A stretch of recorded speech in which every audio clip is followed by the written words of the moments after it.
अच्छा यार करो शुरू। वो तो परसों के होमवर्क में है ना, कल के होमवर्क में तो नहीं था ना। हाँ हाँ अच्छा लेक्चर 97। अच्छा भाई अब हमारे जो इश्यूज पेंडिंग है वो सुन लें। एक तो हमने ट्रेड डिस्काउंट की एंट्री समझनी थी, दूसरा हमने सेल्स टैक्स की एंट्री समझनी थी, तीसरा हमारी डेफर टैक्स की एक डिस्कशन शुरू हुई थी फिक्स के सवाल में, वो हमारी पेंडिंग है। चौथा जो आपको IFRS 9 के एमसीक्यूज दिए थे उसमें अगर कोई मसला है वो पेंडिंग है। और पांचवी चीज हमारी जो है वो जो कल IFRS 9 का होमवर्क दिया था सवाल, उस सवाल के अंदर जो है वो ट्रांजैक्शन कॉस्ट जिसने इनकर की है सिर्फ उसी ने रिकॉर्ड करनी होती है, और जो इंटरेस्ट FVTPL मॉडल में आपने कैलकुलेट करना होता है फेस वैल्यू पर कूपन रेट पे। फिर भी इसमें कोई इन पांचों चीजों में आपको मसला आएगा जो मैंने पहली दो खास तौर पे डिस्कस की, ये सारी इंशाल्लाह आप कल डिस्कस करेंगे। तो अभी इसके ऊपर डिस्कशन नहीं हमारी होगी कि कल के होमवर्क में क्या मसले आए हैं, क्योंकि फाइनल अकाउंट का एक सवाल हमने शुरू करना है तो उसमें फिर टाइम लग जाएगा सवाल में, बाकी चीजें हैंडल नहीं हो सकेंगी। पास पेपर का सवाल निकालें, question 10 page number 296 question number 9, पास पेपर का क्वेश्चन नंबर 9। अच्छा जी, आप हजरात के आने से पहले मैंने प्रॉफिट एंड लॉस का फॉर्मेट बना लिया है, ये जरा जल्दी से बना लें आप। इसके ऊपर जो आपने हेडिंग देनी है वो लिख लें, पहले इसके ऊपर हेडिंग दें। ऑर्गेनाइजेशन का नाम क्या है? ये जो मैं लिखने लगा हूं ये आपने इसके टॉप पे लिखना है, क्लिफ्टन फार्मा लिमिटेड। नहीं बस ठीक, वो तो छोड़ें। Statement of comprehensive income. नहीं यार साइड पे नहीं लिखना, ये सेल के ना ऊपर करके लिखना है पहले सफे पे। फॉर ईयर एंडेड 30 सितंबर 2015। और सवाल में जरा डिसाइड कर लूं किसमें करना है, रुपीज इन मिलियन में या रुपीज इन थाउजेंड में? रुपीज इन थाउजेंड में ही कर लेते हैं, रुपीज इन थाउजेंड में सवाल है, रुपीज इन थाउजेंड में ही कर लेते हैं।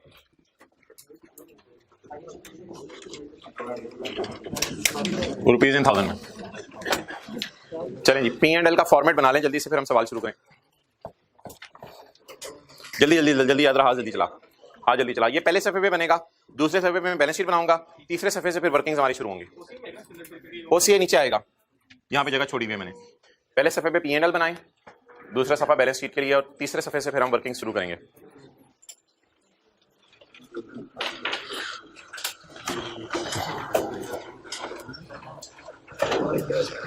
यार ये कल ना मैंने आपको कहा था एडमिन और सेलिंग एक्सपेंसेस होते हैं, लेकिन इस सवाल में आके अपने पंगा डाला हुआ है ऑपरेटिंग एक्सपेंसेस का लफ्ज सिर्फ लिखा हुआ है, तो इसलिए एडमिन और सेलिंग का इकट्ठा नाम बोलें ऑपरेटिंग एक्सपेंसेस। तो हालांकि एडमिन और सेलिंग एक्सपेंसेस से अलग अलग देने चाहिए। अदर एक्सपेंसेस में क्या क्या आता है? WWF, WPPF, डोनेशन, वो नहीं आती। WWF, WPPF और क्या था? Donation, loss on sale of fixed asset, impairment loss, exchange loss. Other expenses में ग्रेजुटी वगैरह नहीं, ग्रेजुटी वगैरह बोल रहे हैं आप लोग, इनको जवाब दें। सैलरीज का सब नोट था, सैलरी तो कॉस्ट ऑफ सेल एडमिन में जाती हैं। अच्छा जी, अब आप अगला काम ये करें कि दूसरे सफे पे इसी तरह की हेडिंग्स दें। Clifton pharma limited statement of financial position. Notes नहीं बनाने आज, नोट बनाना घर वालों से सीखो। एज ऑन 30 सितंबर 2015। तो आगे हम बैलेंस शीट बनाएंगे। अच्छा बैलेंस शीट में भाईजान मैसेज करवाया था रात को यार, स्पेशली बंदे को उठवा के। अच्छा बैलेंस शीट में हम स्टार्ट करेंगे एसेट्स और लायबिलिटीज से। अब जितने दिन में क्लास का टाइम वैसे ही बदलने लगा हूं, 8:35 पे क्लास अब शुरू हुआ करेगी। अच्छा कल से 8:35 पे क्लास शुरू हुआ करेगी। अच्छा जी, अब बैलेंस शीट में बता दें यार कहां से शुरू होंगे? एसेट्स। जरा जगह देख लो कितनी लाइनें छोड़नी है टोटल एसेट्स के लिए, 6-7 लाइनें, और लायबिलिटीज के लिए ज्यादा लाइनें हैं। अच्छा एक यार आपकी हेडिंग हुआ करेगी एसेट्स, इसके नीचे आप 8-9 लाइनें छोड़ दें। दूसरी हेडिंग आपकी हुआ करेगी इक्विटी एंड लायबिलिटीज, ठीक है। ये जो एसेट्स है इसके नीचे आगे 2 लाइनें हुआ करेंगी, नॉन करंट और करंट। कल हमने P&L का सवाल किया था, P&L बैलेंस शीट का करें, नॉन करंट और करंट। नॉन करंट के नीचे आप 3-4 लाइनें छोड़ दें, और करंट के नीचे भी 3-4 लाइनें छोड़ दें। अच्छा इक्विटी एंड लायबिलिटीज, इक्विटी के नीचे आप 3-4 लाइनें छोड़ दें, और नॉन करंट लायबिलिटीज के लिए भी 3-4 लाइनें छोड़ दें। इक्विटी के लिए भी 3-4 लाइनें, नॉन करंट लायबिलिटीज के लिए भी 3-4 लाइनें, और करंट लायबिलिटीज के लिए 5-6 लाइनें छोड़ दें। सर हमें कैसे पता चलेगा कितनी लाइनें छोड़नी है? कोई मसला नहीं यार, करंट एसेट के लिए 6 लाइनें छोड़ देना, 2 सफे पे बैलेंस शीट बना लेना, कोई मसला नहीं। बेशक ये वाली एक सफे पे बना लेना, एसेट वाली साइड इक्विटी लायबिलिटी अगले वाले सफे पे बना लेना, लाइनें जितनी मर्जी छोड़ देना, उसका कोई मसला नहीं। ओके, तो मैंने तो जरा बोर्ड की प्लानिंग करनी थी इसलिए लाइनें आपसे पूछ रहा हूं। अच्छा, मैं अब जो है ना ये 2 हेडिंग्स ऊपर से मिटा रहा हूं, एसेट्स वाली और नॉन करंट एसेट्स वाली, क्योंकि मेरे पास जगह नहीं होगी। तो मैं डायरेक्ट यहां लिखूंगा प्रॉपर्टी प्लांट एंड इक्विपमेंट। ये मेरी क्या बन रही है? Balance sheet. यहां क्या बना? P&L। ये करंट एसेट्स, और मैं जरा जगह प्लान करके चलूंगा, कोई नहीं, साथ साथ नोट अभी कर लीजिएगा, समझ आ जाएंगी चीजें। तो यहां मैं सबसे पहले लिखूंगा प्रॉपर्टी प्लांट एंड इक्विपमेंट, और मेरे कोई करंट एसेट्स इधर आ जाएंगे। फिर यहां से मैं शुरू करूंगा इक्विटी, इधर मेरी इक्विटी आ जाएगी, मेरी क्या क्लिफ्टन की, इधर नॉन करंट लायबिलिटीज आ जाएंगी और इधर करंट लायबिलिटीज। अच्छा भाई, यार statement of changes in equity सवाल में मांगी नहीं हुई, लेकिन मैं आज बनाऊंगा स्टेटमेंट ऑफ चेंज इक्विटी भी, ताकि हमें समझ आ जाए। तो statement of changes in equity, ये अगर आप तीसरे सफे के ऊपर 4-5 लाइनें भी छोड़ दें तो ये काफी है। तीसरे सफे के ऊपर 4-5 लाइनें भी छोड़ दें तो काफी है। शेयर कैपिटल, शेयर प्रीमियम सवाल में है, नजर मारी जरा। Share capital, share premium, retained earning और रीवैल्यूएशन सरप्लस। इसमें एक टोटल का कॉलम भी आता है, लेकिन उसकी भी मुझे टेंशन नहीं है, टोटल के कॉलम की जरूरत नहीं होगी। तो statement change equity for the year होगी, बिल्कुल statement of changes in equity for the year होगी, फॉर द ईयर एंडेड और वो सारा। अच्छा जी, इसके ऊपर लिखना होगा statement of changes in equity for the year ended 30 सितंबर।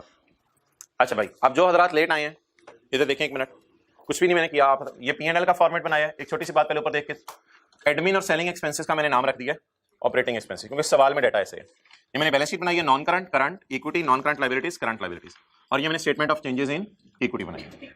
इसमें हम ओपनिंग बैलेंसेस पकड़ेंगे सबके और एडजस्टमेंट्स करते करते करते क्लोजिंग बैलेंसेस की तरफ आ जाएंगे। चलें जी, अब पहली दफा आज हम ट्रायल देखने लगे हैं, ट्रायल में क्या इंफॉर्मेशन आ रही होती है।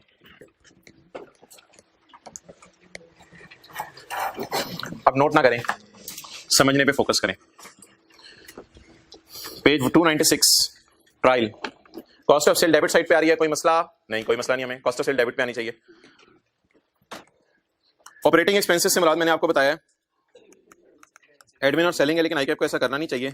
ये बहुत पुराना सवाल है, पता नहीं, हाँ पता नहीं अटेम्प्ट भी कौन सी है, ये बहुत पुराना सवाल है, कोई 2015 का सवाल है, तो इसलिए एडमिन सेलिंग का नाम ऑपरेटिंग होता है।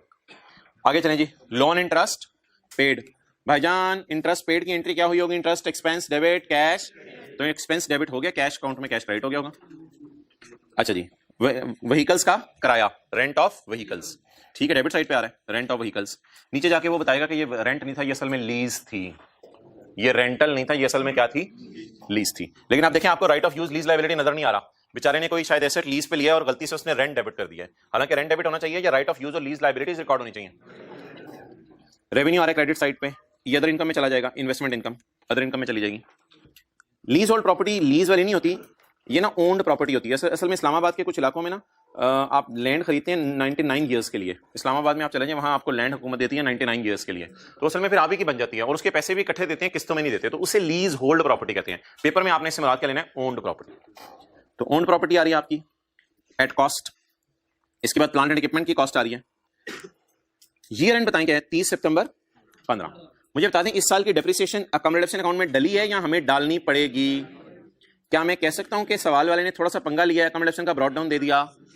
तो क्या मतलब है, अगर 30 सितंबर के ट्रायल में किसी अकाउंट का बीडी आ रहा है तो ये खतरे की बात है, हमें इसमें क्या डालनी पड़ेगी?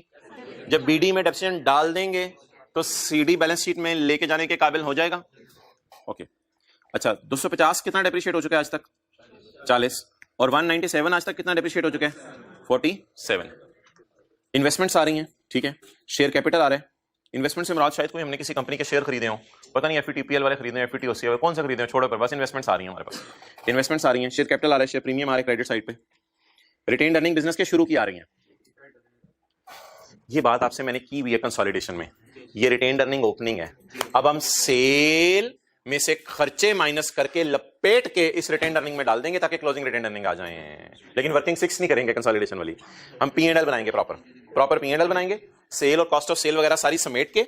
अभी देखें, सेल, कॉस्ट ऑफ सेल इस साल की बिक्री पड़ी है, जब सेल कॉस्ट ऑफ सेल बिक्री पड़ी है उसको सम अप करके कहां डाल देंगे? रिटेन अर्निंग के अंदर डाल देंगे। इसी चला दो यार बोलो। इसके बाद लोन नोट्स आ रहे हैं, तो लोन नोट्स क्रेडिट साइड पे आ रहे हैं, डेबिट साइड पे आ रहे हैं? क्रेडिट साइड पे आ रहे हैं। तो बोलें ये फाइनेंशियल लायबिलिटी है, फाइनेंशियल एसेट है, लायबिलिटी है, फाइनेंशियल लायबिलिटी यानी लोन है, हमने लोन लिया हुआ है, लोन दिया हुआ है, लोन लिया हुआ है, लोन लिया हुआ है, तो लायबिलिटीज में नजर आएगा। ओके, डेफर्ड टैक्स का ओपनिंग बैलेंस आ रहा है, तो इसका मतलब है इस साल डेफर्ड टैक्स की एंट्री करनी पड़ेगी, तो क्लोजिंग आ जाएगा। डेफर्ड टैक्स का अकाउंट खोलेंगे, इन्वेंट्री क्लोजिंग आ रही है, शुक्र है, इन्वेंट्री क्लोजिंग आ रही है, डेटर आ रही है, क्रेडिटर आ रहे हैं, बैंक आ रहे हैं। बैंक ओवरड्राफ्ट है या पॉजिटिव है? पॉजिटिव है। And trial is tally. Message भाई आपको नहीं पहुंचा था? वो तो सवाल की एडजस्टमेंट बताएगी, नोट 2 पढ़ के, नोट 2 पढ़ के पता चलेगा। और ऑपरेटिंग लीज लेसर के लिए होता है, ये किराया पे कर रहे हैं। अच्छा जी, the following notes are relevant.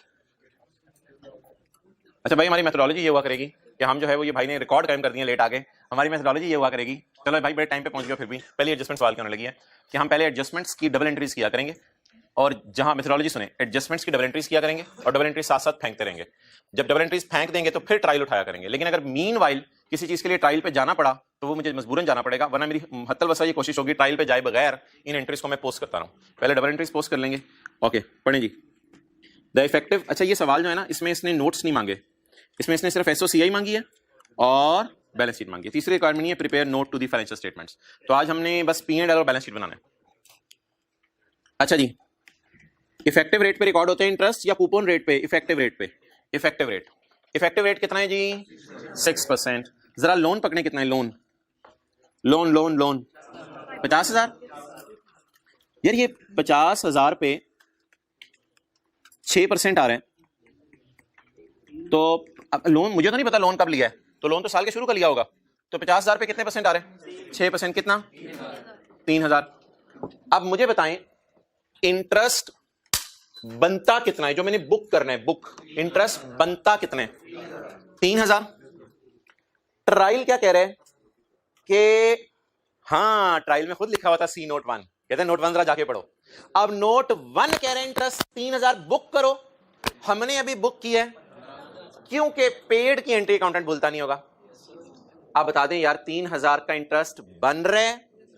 जैसे मैं आपसे बात करूं, एक ऑर्गेनाइजेशन का 1 महीने का रेंट ₹1,00,000 है, तो ट्रायल में 11 लाख आ रहा है और 1 महीने का रेंट आखिरी महीने का भी नजर नहीं आ रहा ट्रायल में। वजह क्या बनी होगी? अभी पे नहीं किया होगा। आप बता दें अदर इंफॉर्मेशन कह रही है 3,000 का इंटरेस्ट है। अदर इंफॉर्मेशन में हमने पहले लोन की फिगर उठाई ना, लोन पे हमने रेट लगाया। अदर इंफॉर्मेशन कह रही है 3,000 इंटरेस्ट है, ट्रायल कह रहा है 1,500 पे कर दिया है, बाकी 1,500 का क्या करें? बाकी आप बता दें एंट्री पेबल की करनी है या एंट्री पेड की करनी है? पेड की तो ट्रायल में हो चुकी है, तो इसकी वजह से एंट्री सिर्फ ओरिजिनेट कितने की होगी? तो 3,000 में से 1,500 की एंट्री ऑलरेडी डन, बाकी कितना बच गया? तो 1,500 की एंट्री बता दें। इंटरेस्ट एक्सपेंस कहां डालेंगे? फाइनेंस कॉस्ट में। कहां डालेंगे? इंटरेस्ट एक्सपेंस डेबिट और इंटरेस्ट पेएबल। ट्रायल का मुंह क्या कह रहा था? कितना पे हो गया है? अदर इंफॉर्मेशन क्या कह रही थी? कितना बनता है?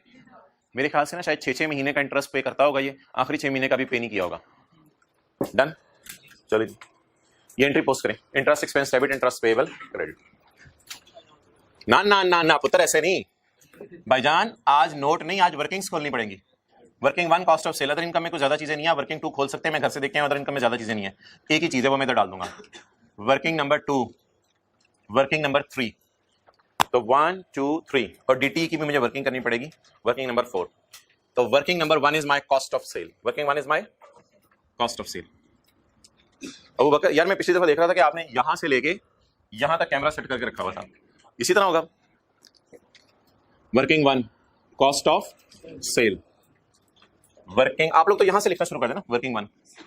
और वर्किंग 2 बोले ऑपरेटिंग एक्सपेंसेस।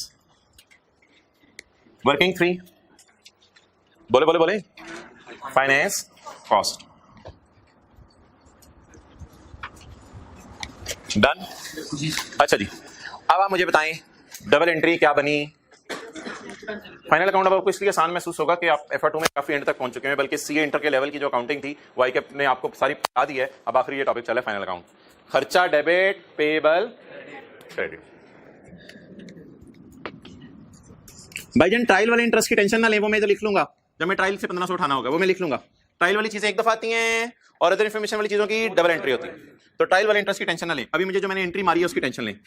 ये खर्चा डेबिट, इंटरेस्ट एक्सपेंस डेबिट, और करंट लायबिलिटीज में डालेंगे इंटरेस्ट, इंटरेस्ट पेएबल क्रेडिट 1500। ये डबल एंट्री देखो, इधर लाओ कैमरा, ये डबल एंट्री खर्चा डेबिट पेएबल क्रेडिट, खर्चा डेबिट पेएबल क्रेडिट। अब कैमरा यहां तक रखो।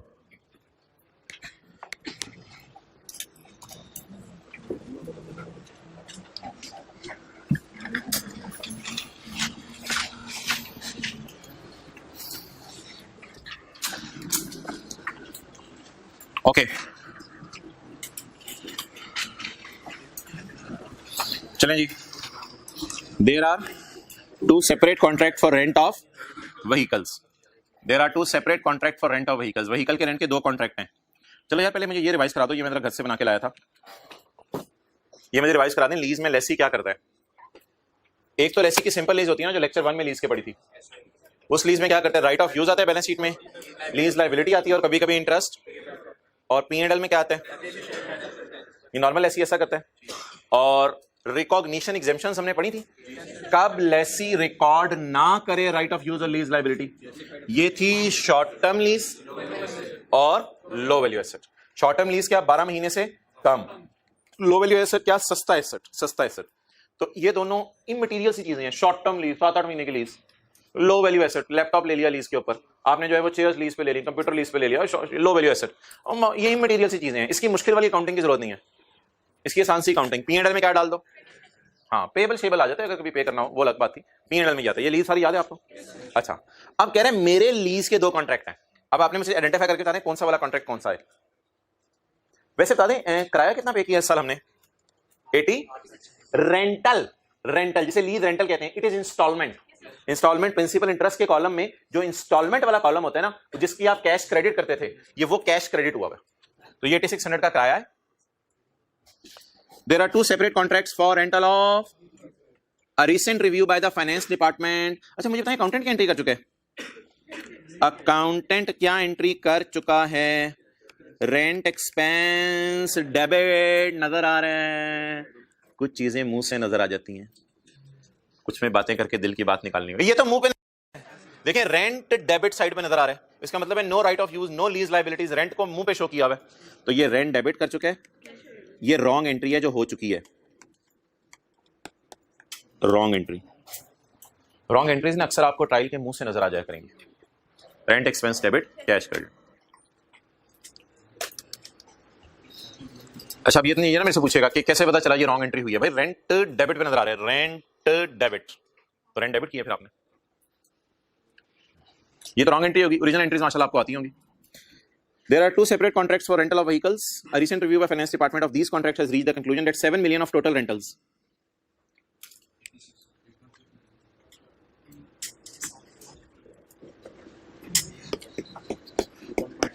लेकिन यार 7 मिलियन में से आखिरी 3 जीरो उड़ाने पड़ेंगे ना, क्योंकि ये रुपीज इन 1000 है।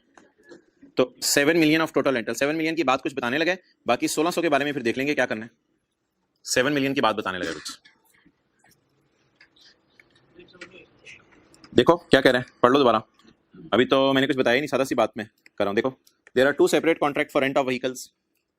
अ recent review by finance department of these contracts has reached the conclusion that 7 million of total rental. What is total rental? 7 million of total. इसके बारे में कुछ बताने लगा, इसके बारे में भी अल्लाह करे कुछ बता दे। 7 million of total rental, 7 million of total rental cost of vehicles relate to lease rather than rent agreement. कहते हैं ये जो 7000 है ये लीज है और रेंट एग्रीमेंट नहीं है। ठीक है जी, ठीक है, कोई मसला नहीं। The lease were rented on साल का शुरू व्हेन 7 मिलियन वाज पेड। इसका मतलब एडवांस में पेमेंट्स हो रही हैं।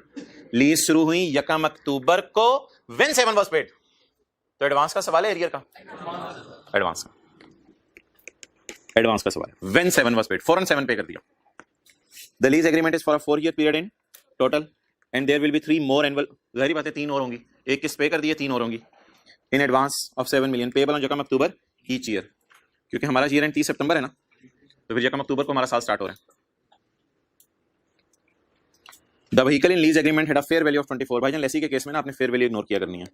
लेसी के केस में पीवी पे रिकॉर्ड होता है asset, PV of LP at जकम October and they should be depreciated using the straight line method to a nil residual value. Interest rate छुपा हुआ इन द लीजेस पर ईयर। अगली लाइन में नहीं पढ़ा, किस में से किसकी कहानी बता दी। A recent review by finance department reveals that total rental paid includes 7, which is not a rent agreement, rather it was a lease. अब पहले ऐसा करते हैं कि ओरिजिनल एंट्री सोच लेते हैं, फिर जो है वो रॉन्ग एंट्री को भी उल्टाना पड़ेगा। वर्किंग नंबर, ये तो मैंने बुक कर दिया ना 4, ये डेफर्ड टैक्स के लिए कर लेंगे। वर्किंग नंबर 5, एलपी बोले यार, एलपी 7,000 तरफ 4, 28,000 एलपी आ गई। आगे बोले पीवी ऑफ एलपी 7,000 जमा, हाँ एडवांस का सवाल है, 7,000 जमा 1 - 1.1 raise to power -3 divided bye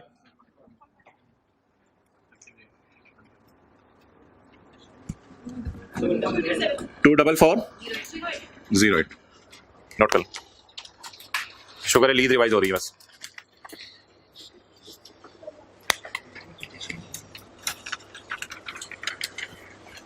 okay दिलवाएं जी आगे। Date, instalment, principal, interest, balance. PV बताएं जी 24408। जकम अक्टूबर, लीज शुरू मेरे ख्याल से हमारा साल है ना 30 सितंबर 15, तो लीज शुरू हुई है जकम अक्टूबर 14 को, जकम अक्टूबर 14। चलें जी, जगह अक्टूबर 14 को पहली पेमेंट करवाएं 7,000। भाईजान पहली पेमेंट में फिर सारा प्रिंसिपल ही होता है, पहली पेमेंट में इंटरेस्ट नहीं होता। आगे चलें भाईजान, 1 साल और करना पड़ेगा इंटरेस्ट निकालना है। हमारे साल का इंटरेस्ट अगले साल के पहले दिन नजर आएगा, क्योंकि ये एडवांस का सवाल है। हमारे साल का इंटरेस्ट तो नजर ही नहीं आ रहा। एक लाइन मुझे मजबूरन डालनी पड़ी है, क्यों? और एक लाइन इसलिए भी डालनी है कि लीज का करंट नॉन करंट अलग अलग करना है, तो इसलिए एक लाइन और डालनी पड़ेगी मुझे। पूरा टेबल नहीं बनाना। यकम अक्टूबर 15, 5 to 5 9 1 2 1 4 9, बस काफी है, लगा शुक्र, इसमें और किसी चीज की जरूरत नहीं पड़ेगी।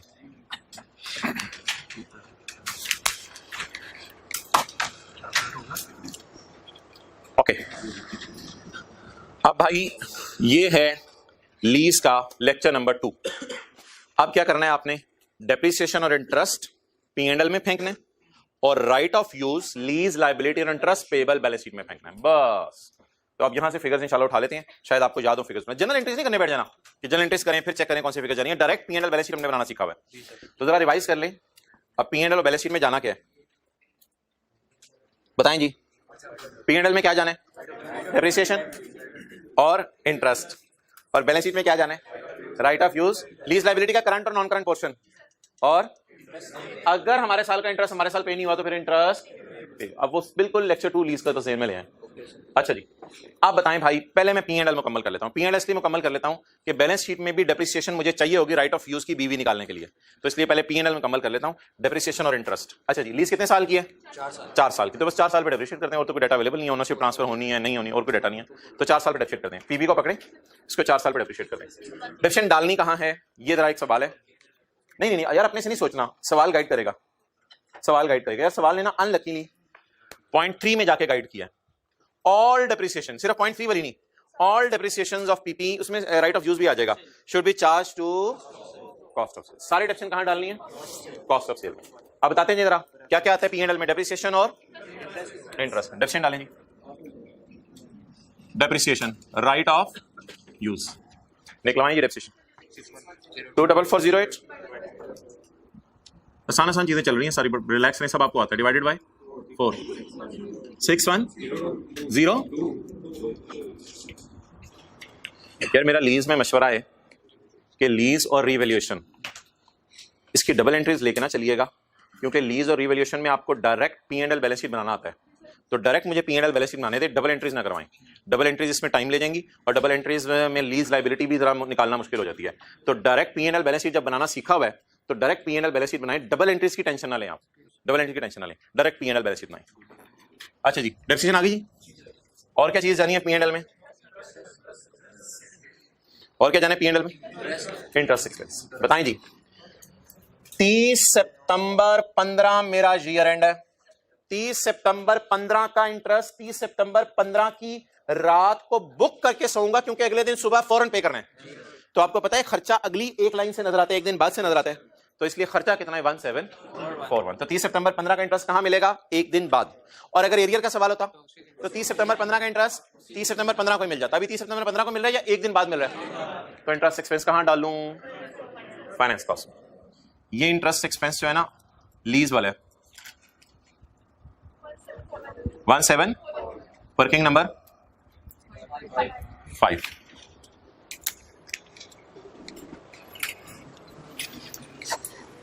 ओके, ये क्या फेंक दिया जी हमने? और ये आप बैलेंस शीट में ले आओ यार इधर। क्या फेंकना है? Right of use, lease liability का करंट नॉन करंट, और इंटरेस्ट। लीज लायबिलिटी का करंट नॉन करंट के लिए हमारे साल की पेमेंट के नीचे लाइन लगाएंगे। राइट ऑफ यूज पकड़ेंगे, right of use non current assets में 244। ये तो कॉस्ट हो गई। अभी एक साल डेप्रिशिएट हुआ है, तो एक साल का डेप्रिसिएशन 610। यही सब कुछ करते थे लीज के अंदर भी, जब मैं आपको कहता था P and L balance sheet बना दे। 6102 18। चले अब आगे क्या करना है? Lease liability. भाईजान हमारा ईयर एंड है 30 सितंबर। ये अगले साल की पेमेंट है भाई, ये अगले साल की पेमेंट है, ये हमारे साल की पेमेंट नहीं है, ये एक दिन बाद की पेमेंट है। हमारे साल तो साल के शुरू में ही शुक्र है पेमेंट हो गई थी, तो हमारे साल की पेमेंट के नीचे लाइन लगा दें। ये करंट पोर्शन और ये प्याला नॉन करंट। थोड़ा वॉल्यूम लो रखो भाई काजी। अच्छा जी, non current liability, lease liability 1 2 और current portion of lease liability 5259 जी। What is my year end? 30 सितंबर 15। इधर लाओ, ये मैंने रेड मार्कर से लिखा हुआ है इंटरेस्ट पेएबल, मतलब ये कि कभी आता है कभी नहीं आता। अच्छा मुझे बताएं 30 सितंबर 15 अगर मेरा ईयर एंड है, तो 30 सितंबर 15 का इंटरेस्ट 30 सितंबर 15 को पे हो गया है या एक दिन बाद पे हुआ है? तो पेएबल होगा। तो इंटरेस्ट पेएबल बनाते हुए मैंने कहा था लाइन लाइन लगाया करें, बस इंटरेस्ट पेएबल लगाते हुए डेट से खेला करें, खजूरों से। अच्छा, तो 30 सितंबर 15 का इंटरेस्ट 30 सितंबर की रात को पे हो गया या अगले दिन पे हुआ? इसका मतलब है 30 सितंबर रात की वो क्या था? पेएबल था। तो interest payable current liability, interest payable lease वाला कितना जी? 1741। अच्छा आगे क्या रह गया भाईजान? राइट ऑफ यूज हो गया, लीज लायबिलिटी हो गया, इंटरेस्ट पेएबल हो गया।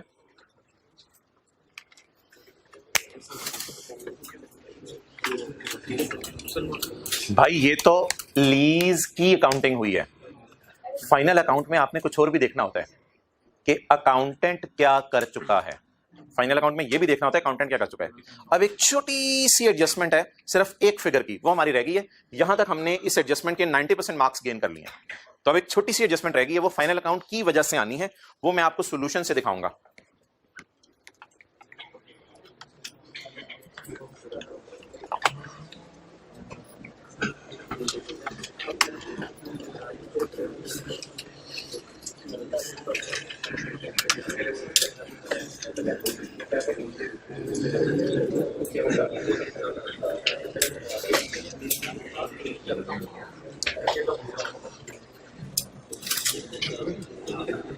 पेज नंबर 326 खोलने की जरूरत नहीं है, पेज नंबर 326 खोलने की जरूरत नहीं है। Right of use debit lease liability credit, ये ओरिजिनल एंट्रीज हैं 24408। Lease liability debit bank credit 7000 से, interest debit interest payable credit figure याद है अभी 17, डेप्रिसिएशन डेबिट अकाउंट डेप्रिसिएशन, ये देखिएगा जरा, ये कौन सी है? रॉन्ग एंट्री क्या हो चुकी है? मुंह से पता चल रही थी टाइल के, क्या हो चुकी है wrong entry? Rent of vehicle debit, bank credit. असल में मेरे भाई अकाउंटेंट बैंक की एंट्री भूलता नहीं है जब पेमेंट कराओ, तो पेमेंट यानी बैंक क्रेडिट होना था और हो भी चुका, बैंक क्रेडिट हो भी चुका। अब सिर्फ एक काम करना है, टीचर कहते थे ओरिजिनल को रिकॉर्ड कर दो, वो हमने रिकॉर्ड कर दिया, ओरिजिनल को रिकॉर्ड कर दो। अगला काम टीचर कहते थे रॉन्ग को उल्टा दो, now we will reverse the wrong. अब हम रॉन्ग को क्या करेंगे? And will pass the original entry. Original entry pass करने की जरूरत नहीं, वो मैंने पास कर दी है। रॉन्ग को रिवर्स करने का मतलब बताएं। रेंट डेबिट हो चुका है, रेंट। अब भाईजान कुछ एंट्रीज का दूसरा इफेक्ट भी फेस पे ही पोस्ट कर दिया करेंगे पेपर में। कुछ एंट्रीज का दूसरा इफेक्ट भी किस पे ही पोस्ट कर दिया करेंगे? फेस पे ही पोस्ट कर दिया करेंगे। सवाल के फेस के ऊपर जो है वो अब हमारी जो फिगर्स हैं, किधर उधर पड़ा हुआ है, सवाल के फेस पे जो अब हमारी फिगर आ रही है, वो फिगर कितनी आ रही है? बोले 8600 की सवाल के फेस के ऊपर फिगर आ रही है। इस 8600 वाली फिगर को मुझे बताएं हमने क्या करना है? इस 8600 वाली फिगर को हमने बोले किस पे लेके जाना है?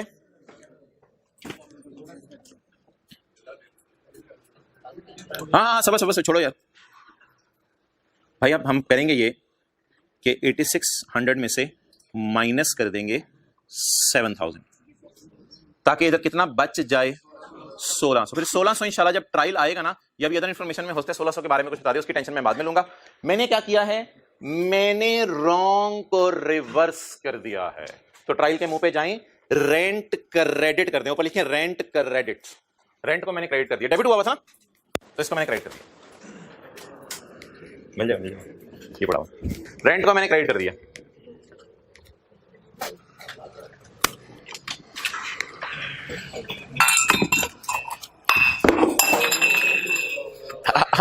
अब हमने किया क्या? बोले ओरिजिनल को पोस्ट कर दिया और रॉन्ग को रिवर्स कर दिया। अब रेंट क्रेडिट हो गया। तो रॉन्ग रिवर्स कहां की? ट्रायल के मुंह पे या अदर इन्फॉर्मेशन में जाके? भाईजान ये मुंह है ट्रायल का, इसको मुंह कहते हैं, बूथा। तो ट्रायल के बूथे पे जाके हमने रॉन्ग उल्टा दिया। अब अल्लाह का शुक्र है ट्रायल में सिर्फ कितनी फिगर बच गई? 1600। 1600 का क्या करना है इसको भी देख लेते हैं। द अदर कॉन्ट्रैक्ट टोटल कितना था? 80, इसमें से 7000 माइनस कर दिया, पीछे क्या बच गया? 1600। 1600 के बारे में कुछ बताने लगे, कितना अल्लाह भला करे इसका। शहजादे ने हमें ये भी बता दिया। द अदर कॉन्ट्रैक्ट लिखे 1600 वाला।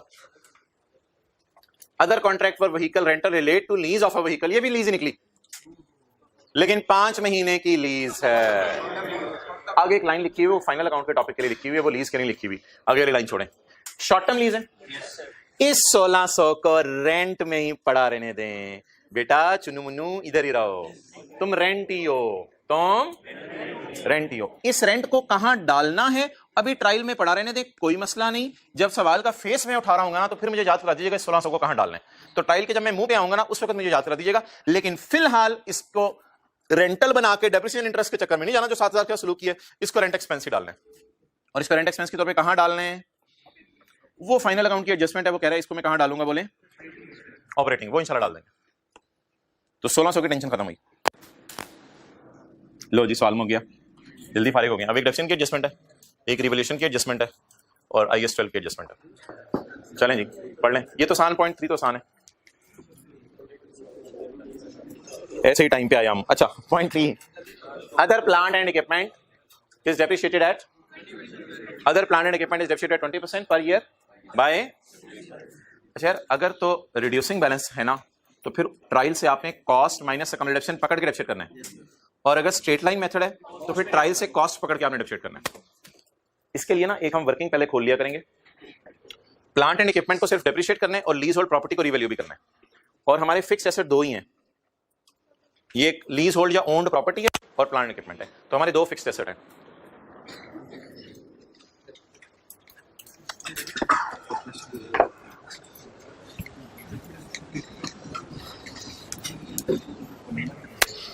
वर्किंग 6,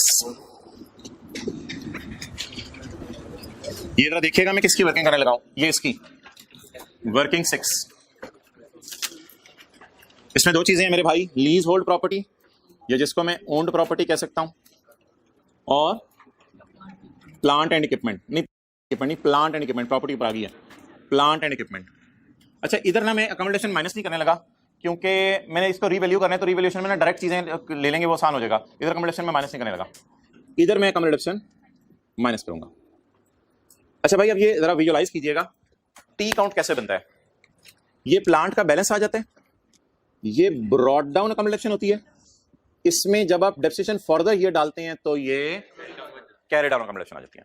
तो बीडी आपको कहां दी होगी, ट्रायल में दी होगी, और डेप्रिसिएशन का रेट अदर इंफॉर्मेशन में दिया होगा। तो डेप्रिसिएशन का रेट लगा के डेप्रिसिएशन निकालेंगे, डेप्रिसिएशन की डबल एंट्री करेंगे, और बीडी कहां से मिलेगा, ट्रायल से। चलिए, plant and equipment are to be depreciated at 20% using the reducing balance. अच्छा, अगर आपका दिल चाह रहा है तो बीडी उठा लें, लेकिन मुझे भी टेंशन नहीं है बीडी उठाने की, क्योंकि मैंने ट्रायल में काफी चीजें छोड़ी जा रहा हूँ, 1600 भी अभी तक मैंने छोड़ा हुआ है, तो ट्रायल की चीजों को मैं ज्यादा लिफ्ट नहीं करा रहा। तो ट्रायल में बीडी पड़ा हुआ है, इसको भी इधर पड़ा रहने दें बीडी को। मुझे पहले ये बताएं, मैं कॉस्ट पे रेट लगाऊं या कॉस्ट माइनस अकोमोडेशन पे। और आपको पता है कॉस्ट में से अगर ओपनिंग अकोमोडेशन माइनस करें तो ओपनिंग बुक वैल्यू आती है, ओपनिंग बुक वैल्यू पे मैंने रेट लगाना है। डेप्रिसिएशन सारी कहां डालनी है, कॉस्ट ऑफ सेल में। जी भाईजान, किसकी डेप्रिसिएशन आने लगी है, ऑपरेटिंग, बोले कॉस्ट 190, अकोमोडेशन 40, रेट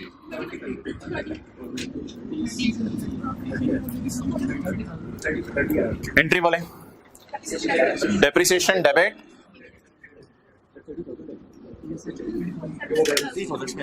30,000। ओ यार हाँ, ये सही कह रहे हैं, ये सही कह रहे हैं, सही कह रहे हैं, ये 197,000, क्योंकि हम तो रुपीज 1000 में सवाल कर रहे हैं। ऊपर देखें ऑलरेडी ये फिगर्स ही रुपीज 1000 में पड़ी हुई है। 197,000 माइनस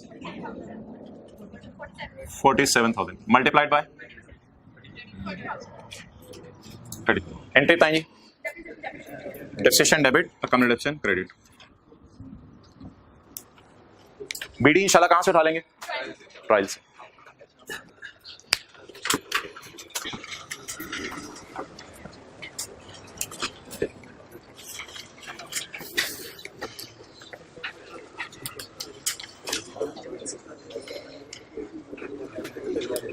चलिए ले आगे। The leasehold property has a 25-year life। अच्छा, इसका क्या मतलब है, has a 25-year life, original life या remaining, original life, original life. और मेरे ख्याल से ना ये प्रॉपर्टी कभी रीवैल्यू हुई नहीं, क्योंकि बैलेंस शीट में रिवैल्यूएशन सरप्लस नजर नहीं आ रहा, तो ये प्रॉपर्टी कभी रीवैल्यू हुई नहीं। और एक और बड़ी इंडिकेशन आपको दूं, अच्छा अभी पिछली एडजस्टमेंट लोग करें, कैमरा उधर कर दें।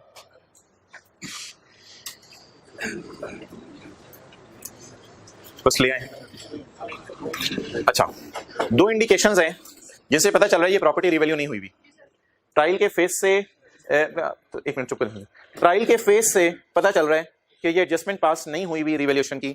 एक बड़ा बड़ा लफ्ज लिखा हुआ है एट कॉस्ट, एट, इसका मतलब है अभी तक हमने रिवैल्यू, अब हम रिवैल्यू खुद करेंगे। चीजें किस पे आ रही हैं, कॉस्ट पे आ रही हैं। और अकोमोडेशन का मतलब है ये डिप्रिशिएट काफी सालों से हो रहा है, अब शायद हमने इस साल सोचा है इसको किस मॉडल पे ले जाएं, रिवैल्यू। और सारी अकोमोडेशन को फेंकना पड़ेगा एसेट अकाउंट में, वार्म अप की एंट्री। लेकिन मैं एंट्रीज नहीं कराऊंगा, एंट्रीज कराए बगैर पोस्टिंग करेंगे। एंट्रीज डायरेक्ट वो टेबल देख के ना, वो जो रिवैल्यूएशन वाला बनता था वो करेंगे। The leasehold property has a 25 साल लाइफ। ये किधर है, लेक्चर नोट्स वॉल्यूम 1।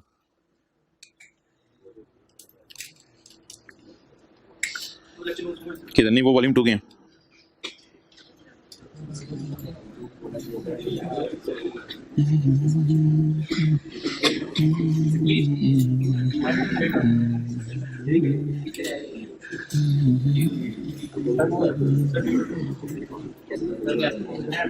ये नहीं, ये गुड।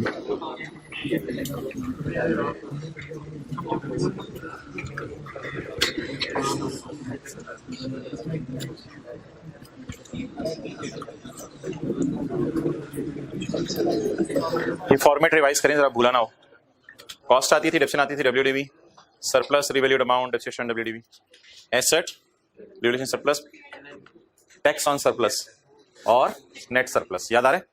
अच्छा, ये बात याद आ रही है? ये कॉलम अपनी एग्जिस्टेंस लूज कर जाता है और 30% 70% इधर चला जाता है। अच्छा, अब आप मुझे बताएं,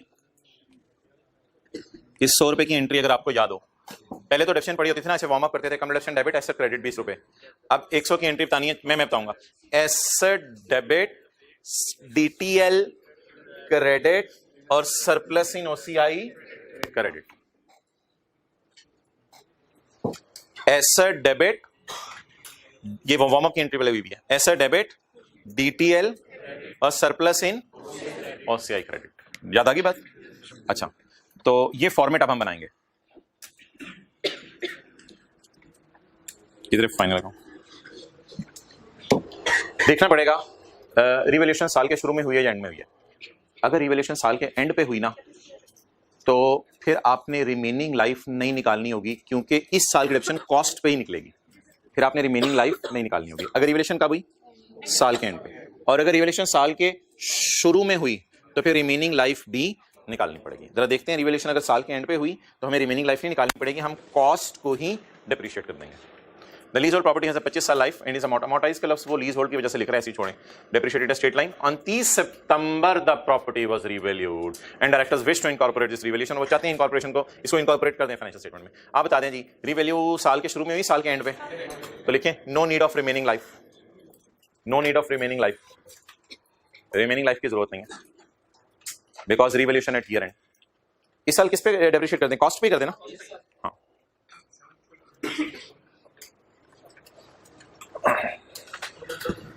ओके चलें जी। ये रिवैल्यूएशन किस तारीख की है? 30 सितंबर। 30 सितंबर 15 तक पहुंचेंगे तो रिवैल्यू करेंगे ना। 30 सितंबर पर याद है, एक दो दिन पहले ये टॉपिक में बात होती थी IAS 37 में। 30 सितंबर 15 तक पहुंचेंगे तो रिवैल्यू करेंगे ना। 30 सितंबर 15 तक पहुंचे ही नहीं, अभी तो 1 अक्टूबर 14 की कंपटीशन आ रही है, तो 30 सितंबर 15 तक पहुंचेंगे तो रिवैल्यू करेंगे। तो पहले पहुंचेंगे, हम पहुंची हुई सरकारें पहुंचेंगे। वर्किंग नंबर 7 कॉलम डलवाए, date, description, asset, revaluation surplus, profit and loss, tax, net surplus. चलें जी, डेट बताएं। अच्छा, डेट्स बड़ी सिंपल सी आनी है, साल के पहले दिन की आनी है या एसेट परचेज करने की डेट आनी है? फाइनल अकाउंट में साल के पहले दिन क्या करेगी? एसेट परचेज करने की डेट। हमें क्या इससे, हमने तो सिर्फ 1 साल की वर्किंग करनी है। जब 1 साल की वर्किंग करनी है तो हमारा ईयर एंड बता दें क्या, तो इसलिए हम शुरू कहां से करें? 1 अक्टूबर से। लेकिन 1 अक्टूबर को मैं कॉस्ट नहीं लिखूंगा, पता नहीं कब का खरीदा है, डब्ल्यूडीवी से शुरू करूंगा मैं। तो 1 अक्टूबर, बोले साल के पहले दिन की डेट, हमारा ईयर एंड 30 सितंबर 15 है। 1 अक्टूबर कॉस्ट से शुरू करूं या ओपनिंग डब्ल्यूडीवी से? ओपनिंग डब्ल्यूडीवी से। ओपनिंग डब्ल्यूडीवी क्या होगी? Cost minus opening accumulated depreciation. तो फाइनल अकाउंट के सवालों में ना पहली बात अब यह है कि जो रिवैल्यूएशन की वर्किंग है सिर्फ 1 साल की किया करनी है। जब 1 साल की किया करनी है तो हमारी बिला से एसेट कब खरीदा था? साल के पहले दिन से वर्किंग शुरू करनी है। साल का पहला दिन बोलें जी। कॉस्ट 2,50,000 कॉस्ट आ गई, माइनस ओपनिंग अक्यूमुलेटेड डेप्रिसिएशन 47,000, 40 ऊपर वाली। बोलें जी कॉस्ट 2 लाख माइनस 2 लाख 10,000। अब क्या मैं रिवैल्यू कर दूं या रिवैल्यूएशन की अमाउंट 30 सितंबर 15 की दी हुई है? 30 सितंबर 15 की दी हुई है या 1 अक्टूबर 14 की दी हुई है? पहले मैं 30 सितंबर 15 पे पहुंचूंगा तो रिवैल्यू करूंगा ना। तो अब 30 सितंबर 15 तक पहले तरह डेप्रिशिएट कर लें, लेकिन डेप्रिशिएट मेरे ख्याल से नॉर्मल तरीके से करें, cost divided by life. Revalue divided by remaining life रहने दें, revalued amount divided by remaining life रहने दें, कॉस्ट डिवाइडेड बाय लाइफ कर लें। तो depreciation cost divided by life, original life 25 साल है,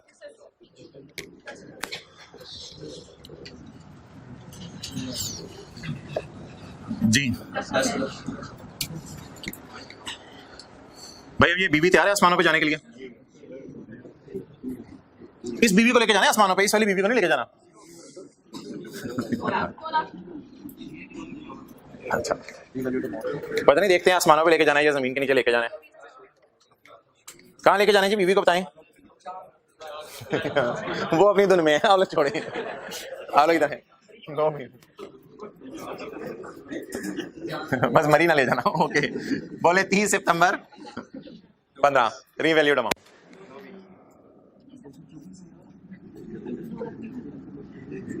अच्छा, क्या पसंद करेंगे होमवर्क में, यही सवाल पसंद करेंगे या आईएएस 1037 के एमसीक्यूज की डिस्कशन अपलोड पसंद करेंगे? यही सवाल पसंद करेंगे। अच्छा, 30 सितंबर 15 रीवैल्यूएशन सरप्लस कितना आ गया जी? 20,000 जी। 20,000 को इधर ले जाएं, एसेट डेबिट सरप्लस क्रेडिट। लेकिन ये तो तब एंट्रीज होती थी जब हमें टैक्स कॉन्सिक्वेंसेज नहीं पता थे। अब तो सवाल में टैक्स कॉन्सिक्वेंसेज भी हैं। तो टैक्स रेट बता दें कितने परसेंट है? 25%, सबसे नीचे दिया हुआ है।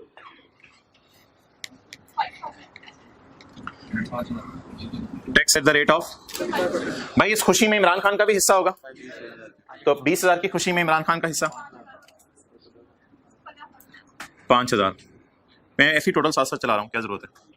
20,000 की खुशी आई, एसेट डेबिट सरप्लस क्रेडिट पुरानी एंट्री थी। अब हमने इसको तोड़ के दो हिस्से करें, इमरान खान का हिस्सा 5,000 और हमारे यूजर के लिए 15,000।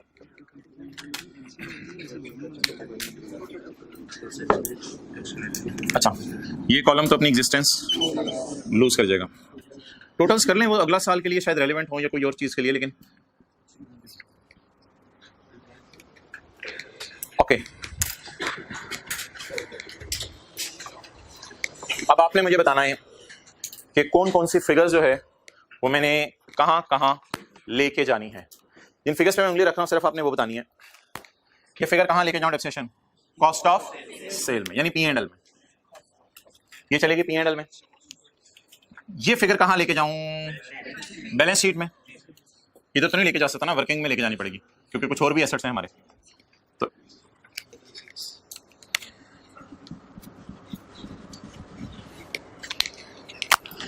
ये कहां जानी है जी? बैलेंस शीट में। डन। मोहतरम, इसकी मैं आपको हमेशा जर्नल एंट्री रिकमेंड करूंगा। इस लाइन की हमेशा आपको जर्नल एंट्री रिकमेंड करूंगा। ये 3 जगह मैंने रेड मार्कर यूज किया है, फोकस करें बस। इसकी मैं आपको जर्नल एंट्री रिकमेंड करूंगा। अच्छा, ये P&L में जानी है 10,000, ले जाए जी। डेप्रिसिएशन किसकी? प्रॉपर्टी की। Working number 7। डेप्रिसिएशन चलेगी। सिंगल एंट्री अप्रोच से चल रहा हूं, वो डबल एंट्री की टेंशन ना लें, लीज की तरह मैं चल रहा हूं। डेप्रिसिएशन P&L में ले जाए। बैलेंस शीट में 2 लाख। अकोमोडेशन माइनस करने की जरूरत नहीं है, अकोमोडेशन माइनस करने की जरूरत नहीं है, डायरेक्ट 220 ले जाए बस। अगली बात आपने बड़ी गौर से सुननी है भाई। वो जो आप होता है ना, सरप्लस OCI में जाता है या SOCIE में जाता है या कहां जाता है, अगली बात आपने गौर से सुननी है। एसेट डेबिट, लेकिन डेबिट की टेंशन नहीं है, डेबिट करके यही आनी है फिगर, ये लेके जा चुका हूं मैं। बोले asset debit DTL credit. Working में खोलता हूं 4, DTL क्रेडिट। ठीक है, यहां खोल लें, यहां खोल लेते। वर्किंग 4 अकाउंट बनाएंगे, इसका BD अवेलेबल है, कैरी डाउन निकालेंगे, DT भी निकालेंगे। ये बताएं एंट्री। एसेट डेबिट इसमें पड़ी हुई है, DTL क्रेडिट 5,000 और सरप्लस इन OCI क्रेडिट। कहीं नहीं लेके जाना सरप्लस, OCI में ले जाए इंशाल्लाह। यहां से फिर बताइएगा आगे कहां जाने, वो बात की बात है। सरप्लस आपने OCI में लेके जाना, ये अनरियलाइज खुशी है। अब अच्छा कैमरा इधर कर दो मेरे, सरप्लस इन OCI। तो add OCI, fair value reserve भी आता है इधर, आपको पता है, और रिवैल्यूएशन सरप्लस भी आता है। वो जो इन्वेस्टमेंट इन शेयर्स वाला भी आता है ना एक, लेकिन वो तो आज आ नहीं रहा। तो रिवैल्यूएशन सरप्लस वर्किंग नंबर 7 कितना जी? 15,000। डन। इसको नीले रंग में लिख लेता हूं मैं ऐसे। एक टके की एंट्री नहीं अब रहेगी आपकी। सरप्लस को रिटेन अर्निंग में ट्रांसफर नहीं करना, क्योंकि डेप्रिसिएशन आम हालात वाली डेप्रिसिएशन है, इसमें तो एक्स्ट्रा डेप्रिसिएशन है ही नहीं, क्योंकि रीवैल्यू साल के एंड पे हुआ है। तो सरप्लस डेबिट रिटर्निंग राइट वाली एंट्री तो होगी नहीं। वो कोई और सवाल मैं आपको किसी दिन कराऊंगा, उसमें साल के शुरू में जब रीवैल्यू होगा फिर देखेंगे, तो वो उसके एंट्री की टेंशन नहीं। आप बोलें जी सारी एडजस्टमेंट को डबल एंट्री के बगैर कैसे टैकल करेंगे? नंबर 1, डेप्रिसिएशन कहां चला जाएगा करेंगी? P&L में। ये फिगर और इसकी जनरल एंट्री, इसकी नहीं, ये एज ऑन टाइप चीजें हैं, ये फर्दर ईयर वाली बोले एसेट, उसकी टेंशन नहीं, डेबिट हो गई, यहां चला गया डीटीएल और सरप्लस इन ओसीआई। इसको इंशाल्लाह एंड पे फिर फेंकेंगे जहां जहां लेके जाना है। चलें जी, ओवर।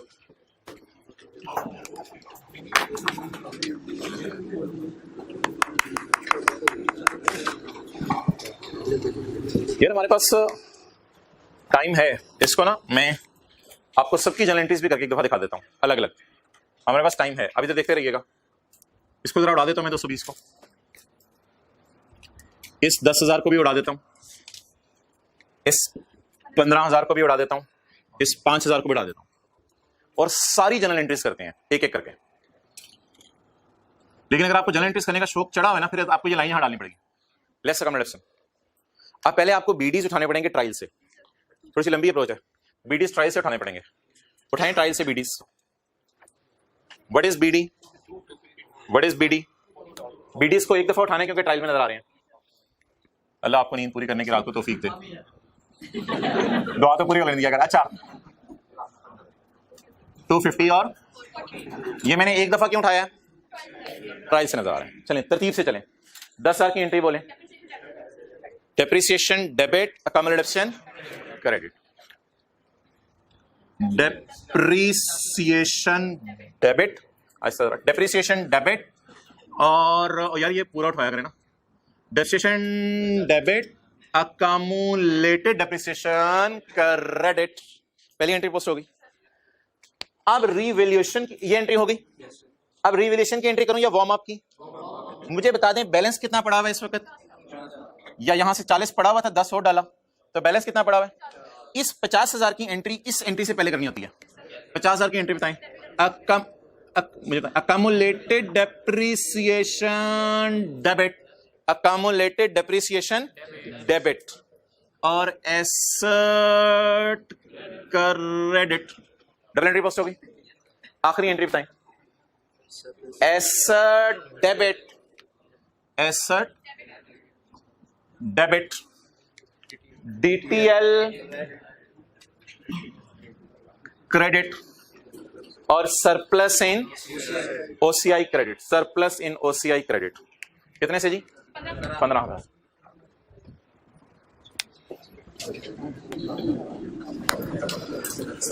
डन। बताएं जरा जल्दी जल्दी entries. Depreciation debit, accommodation debit, asset, asset debit, DTL credit, surplus in OCI. लेकिन यार आप देखें ये भी 2,20,000 आ रहा है। देखें कैलेंडर पे 2,20,000 आ रहा है, ये जीरो आ रहा है, और करके ये 2,20,000 ही पहुंचा ना।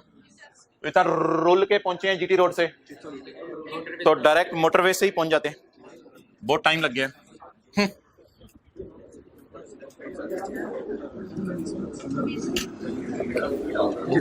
इसको डायरेक्ट ले जाना, बाकी सारा तो उसी तरह, बाकी को नहीं छेड़ना। मैंने कहा मुझे शाबाश देने लगे शायद। ओके, मजा आ रहा है? बिरानी की जरूरत नहीं ना आप? ओके, ऑलरेडी मजा आ रहा है। भाईजान ये मुझे बता दें कि करंट टैक्स के साथ इसने प्रोविजन का लफ्ज क्यों डाला IAS 37 वाला? करंट टैक्स के साथ इसने प्रोविजन का लफ्ज क्यों डाला है? अनसर्टन अमाउंट है। जिन्होंने टैक्स पढ़ा हुआ है उनको पता है कि टैक्स हमने देना होता है साल खत्म होने के बाद 3 महीने के अंदर। तो शायद टाइमिंग तो सर्टन है, लेकिन क्या टैक्स अगर हम जमा करवाएं और टैक्स वाले एतराज करें, तो क्या अगर टैक्स वाले एतराज करें तो टैक्स वालों के एतराज करने पे ये टैक्स बदल सकता है? इसलिए भाईजान ये करंट टैक्स की एंट्री आज तक मैंने आपको गलत करवाई थी। करंट टैक्स की एंट्री ये नहीं होती current tax expense debit, current tax payable credit. इसकी एंट्री होती है current tax expense debit to provision for tax credit, ये इसकी एंट्री होती है। अच्छा, the provision for tax has been estimated at. अच्छा एक बात और याद रखिएगा, प्रोविजन का लफ्ज कभी डेफर्ड टैक्स के लिए यूज नहीं होता। प्रोविजन का लफ्ज लिख लें, हमेशा करंट टैक्स के लिए यूज होगा। यार वो ना हम एंट्री करते थे current tax expense debit, current tax payable credit. तो पेबल का लफ्ज़ असल में यूज होता है ऐसी लायबिलिटीज के लिए जो सर्टन हो। तो इसकी असल में अमाउंट अनसर्टन है क्योंकि हमने अंदाजा लगाया कि हमारा करंट टैक्स इतना है। बाद में आपने तो पढ़ा हुआ है चैप्टर 15 किसी टीचर से, रिटर्न असेसमेंट अपील वाला, रिटर्न असेसमेंट अपील वाला। तो उसमें टैक्स वाले पता नहीं क्या क्या असेस करते थे। तू ना देखना, तूने भी नहीं पढ़ा। अच्छा, रिटर्न असेसमेंट अपील वाला चैप्टर, तो उसमें टैक्स वाले असेसमेंट्स और अपील्स करके हमारा टैक्स बदल देते थे। इसलिए बताएं, जो करंट टैक्स की वर्किंग वन हम IAS 12 में बनाते थे, जो करंट टैक्स की वर्किंग वन, भाई तूने लेक्चर नोट्स ढूंढे थे, किधर पढ़े हुए हैं? येलो के साथ ही है ये जो हम वर्किंग करते थे ना करंट टैक्स की, calculation of current tax, PBT add accounting depreciation less tax सब्सिशन। असल में ये जो हमारा टैक्स निकलता है ना, ये टैक्स एक अंदाजन होता है, एक फिक्स अमाउंट नहीं होती। क्योंकि हमारा ख्याल है कि इस साल का टैक्स 45 है, बाद में फेडरल बोर्ड ऑफ रेवेन्यू वाले इस टैक्स को बदल सकते हैं, ठीक है। तो इस वजह से इस जो टैक्स की एंट्री होती है ना, current tax expense debit, current tax payable credit, तो बेहतर है इसकी एंट्री करें current tax expense debit, provision for tax credit.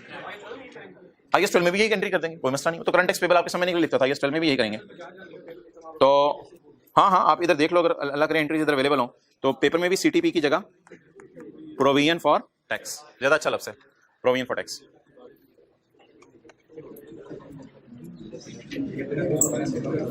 ये याद आ रहा है थोड़ा थोड़ा, दिल पे तो नहीं लग रहा? ओके जी, बताएं जी कितनी एंट्री है? करंट टैक्स एक्सपेंस डेबिट और करंट टैक्स पेबल क्रेडिट, इस एंट्री को पोस्ट कर दें। ये वर्किंग वन हमसे करवाई नहीं उसने, वर्किंग वन करके उसने खुद ही दे दिया करंट टैक्स वाली वर्किंग। तो TE डेबिट तो negative sign, provision for tax ये आपने समझने के लिए CTP 18,000।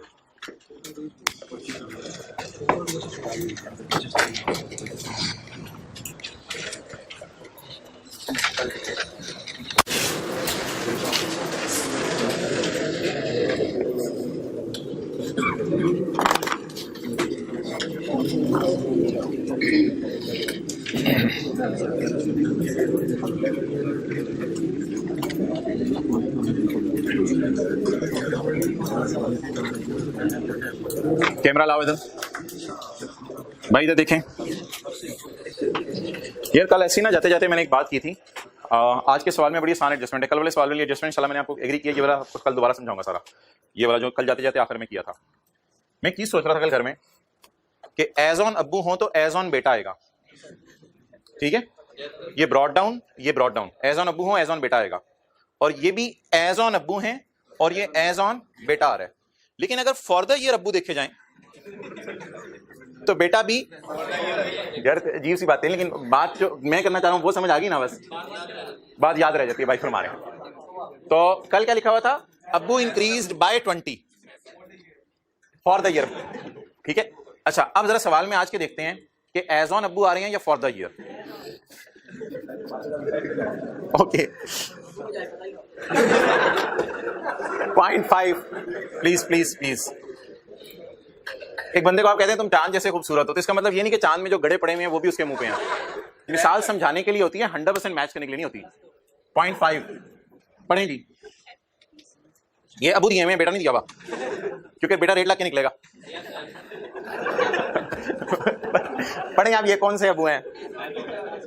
एट 30 सितंबर 15 देर आर TTDs ऑफ, तो एट दे दिए इसने हमें। अच्छा, लेकिन ऊपर बेटा पड़ा हुआ है BD में, भाईजान BD में बेटा पड़ा हुआ है, क्योंकि उसके साथ देखें लफ्ज का लिखा हुआ है डेफर्ड टैक्स।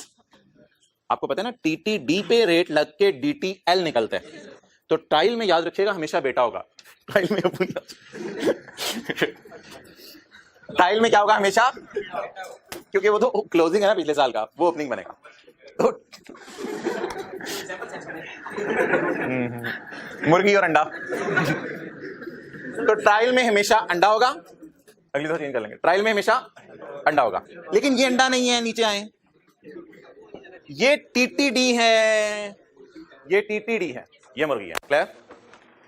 बहरहाल यार अभी बात वही चल रही थी, ये अब्बू है और वो DTL है, वो DTL है, ये TTD है। इस फिगर को मैं टी काउंट में उठाऊं या रेट लगा के उठानी पड़ेगी? रेट लगा के उठानी पड़ेगी। तो BD जरा उठवा दें, कितना है BD? लायबिलिटी एसेट है, इसके दो तरीके होते हैं, एक तो यहां देखना, यहां से जवाब मिल गया हमें, उसने नहीं बताया ये बेटा बड़ा वाला है या छोटा वाला है, यानी लाइबिलिटी है या एसेट है, इधर क्रेडिट साइड पे नजर आ रहा है, इसलिए लिखें डीटीएल।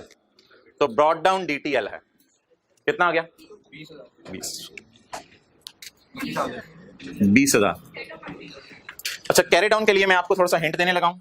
हम एक वर्किंग से करते होते थे, deferred tax liability slash asset as on 30 सितंबर 15, carrying amount, tax base, difference और टैक्स। ये वर्किंग आपने जरूर करनी है, ये वर्किंग 4.1 समझ ले हैं। इसमें क्या करना है भाईजान, मुझे बताएं, मुझे एज ऑन टीटीडी दे रहा है या एज ऑन डीटीएल दे रहा है? एज ऑन, भाई क्लोजिंग की बात कर रहा हूं मैं डियर, एज ऑन टीटीडी दे रहा है या एज ऑन डीटीएल? टीटीडी।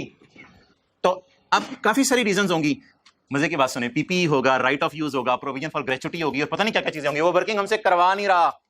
एक फाइनल अकाउंट का सवाल ऐसा भी आएगा जिसमें ये वर्किंग हमसे करवाएगा, ये वर्किंग हमसे डिटेल में करवाएगा, वो फाइनल अकाउंट आईएसएल का एक सवाल होगा, ठीक है। इसमें करवा नहीं रहा, इसमें खुद ही टीटीडी दे दिया उसने हमें, तो अब टीटीडी की टेंशन ही, टीटीडी को उठाएं। काफी सारी रीजंस बनी होंगी, मेरा टीटीडी कितना आया है, क्या ये एज ऑन है, तो टीटीडी पे रेट लगाएं ताकि जीटीएल आए। 92,000 मल्टीप्लाइड बाय 25%। बेटे का नाम बोलें और बेटे को उठा लें, बेटे उठ। 30 सितंबर 15, कैरी डाउन 26। क्लियर? अब बैलेंस शीट अकाउंट नहीं हो रहा, वो ऑब्वियसली आपको पता है डीटी में जाता है, बैलेंस शीट अकाउंट डीटी में जाता है, और डीटी कभी रिकॉर्डिंग होती है कभी रिवर्सल होती है, वो एंट्री जहां बैलेंसिंग आई वहां से पता चल जाएगा। अक्सर मेरे ख्याल से हम ब्लू मार्कर से निकालते होते थे, तो डीटी को बैलेंसिंग निकालें। इधर ही इधर आ रहे सर, 2000 हो गया। एंट्री बताएं जी। अच्छा, जो जिस चीज का अकाउंट बन रहा है ना, उसका डेबिट हो रहा है, उसकी टेंशन ना लें, इसकी टेंशन लें। DTL debit expense credit. Expense आमतौर पे डेबिट होते हैं, वो काम होता है, ये एक्सपेंस क्रेडिट हो रहा है, ये खुशी है। DTL debit, DTE credit. तो बताएं जी, इधर 2000 की क्या डालें? खुशी। और टी अकाउंट का कैरी डाउन बैलेंस शीट में ले जाऊं, और ये पी एंड एल में, और ये बैलेंस शीट में। पी एंड एल में ले गया 2000, carry down. Deferred tax liabilities भाईजान हमेशा नॉन करंट में जाएगी, डेफर्ड टैक्स लायबिलिटी और डेफर्ड टैक्स हमेशा नॉन करंट में जाएगा। 23,000। Working number 4, working 4। यार ये टीटीडी है ना बुक का नाम, तो बेटे का नाम डीटीएल होगा। अगर ये डीटीडी होता ना तो फिर डेफर्ड टैक्स एसेट होता। और देख लो ना, कैरी डाउन में इधर लिखा हुआ है, एसेट से कैरी डाउन इधर आता है।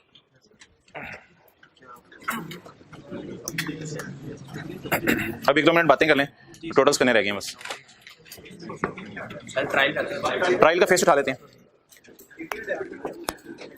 बिल्कुल सही कह रहे हो, डीटीएल अकाउंट डेबिट हो गए, इसका बैलेंस रह गया 23 लाइबिलिटी साइड पे, वो इधर आ गया। DTL account debit, DTE credit. बिल्कुल आप सही कह रहे हो, डेबिट हो गया अकाउंट 23,000, इसलिए तो कम हो गया हो। तो मुझे जो एक डर था वो बिल्कुल सही निकला है, इसलिए आप ऐसा करें, यहां भी आप अपने लिए ना रेड मार्कर से हिंट लिख लें। ये फिगर पीएनएल में जाया करेगी और ये फिगर इस तरह लिख लें, ताकि ये डर भी रिमूव हो जाए। ये फिगर पीएनएल में जाएगी, ये बैलेंस।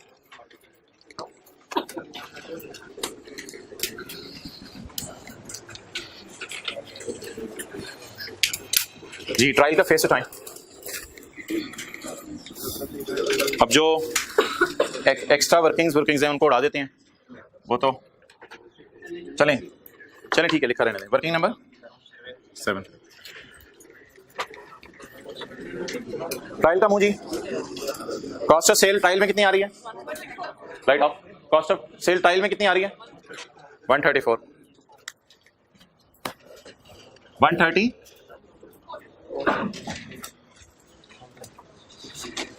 ऑपरेटिंग एक्सपेंसेस, कोई चूहा तो नहीं मरा जी? बैग चेक कर। अच्छा, ऑपरेटिंग एक्सपेंसेस बोले 35,000। जब ट्रायल के ऊपर आया करेंगे ना, तब ये स्पेल सी आया करेगी। ऑपरेटिंग एक्सपेंसेस ट्रायल में बोले 35,000। क्लियर? इंटरेस्ट पेड वाला एक दफा उठाऊं या 2 दफा? क्यों? ट्रायल में नजर आ रहा है, जो चीज ट्रायल में नजर आ रही है वो कितनी दफा उठानी है? 1 दफा उठानी है। इंटरेस्ट ट्रायल वाला टोटल 3000 हो गया। यार इसमें रेक्टिफाइंग एंट्री हो चुकी है भाई, 86 ना उठाइएगा, इसमें रेक्टिफाइंग एंट्री हो चुकी है 1700 की, ठीक है। और ये यार ये जो 8600 था इसमें 7000 वो रेंट क्रेडिट हो चुके हैं ना, तो इसको फारिग कर दिया, ये तो लीज थी। बाकी 1600 भी लीज है, लेकिन ये स्टिल खर्चा है, रेंट एक्सपेंस ही है। अब मसला रह गया क्लासिफाई कहां करना है, वो सवाल में जरा जाके देखें कहां लिखा हुआ था। सवाल में लिखा हुआ है 1600 को आपने डालना है, should be charge to operating expenses. इस 1600 को डाल दें ऑपरेटिंग एक्सपेंस, रेंट एक्सपेंस। और यार एक चीज आपको और बता दूं, मैंने लीज में नहीं बताई हुई थी, यही शॉर्ट टर्म लीज का डिस्क्लोजर है। इसमें कोई मैच्योरिटी एनालिसिस नहीं बनता कि और कितनी पेमेंट्स रहती हैं, क्या चक्कर है, बस P&L के मुंह पे आप कहीं भी डाल दें इसको, ये शॉर्ट टर्म लीज का डिस्क्लोजर भी है, बस ऑपरेटिंग एक्सपेंस में डिस्क्लोज कर दे। कितना 1600, ये शॉर्ट टर्म लीज है, लिख लें शॉर्ट टर्म लीज। आगे अब देखा ना, रेक्टिफाइंग एंट्री 7000 की कर दी थी तो 1600 उठाया, 338 300।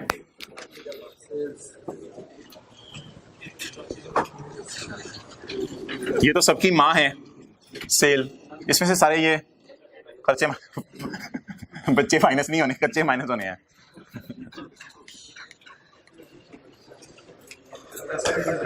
अदर इनकम 2000, साथ लगे 2000,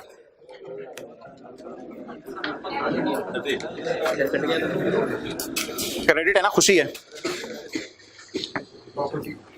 250 की टेंशन नहीं लेनी, 250 ये है, इसके 40 की भी टेंशन नहीं लेनी। और कुछ होना हो फाइनल अकाउंट में, कैमरे वाले भाई परेशान बैठे हैं आज भी यार कुछ सुकून ला लें, तो चाय का एक सिप पी। अच्छा जी, अच्छा प्लांट एंड इक्विपमेंट कितना है 197, और इसकी ओपनिंग कम रिडक्शन 47, 197 और 47,000। अब यहां से लेके यहां तक मैं रोक रहा हूं, देख लें कोई चीज आपने नोट ना किया।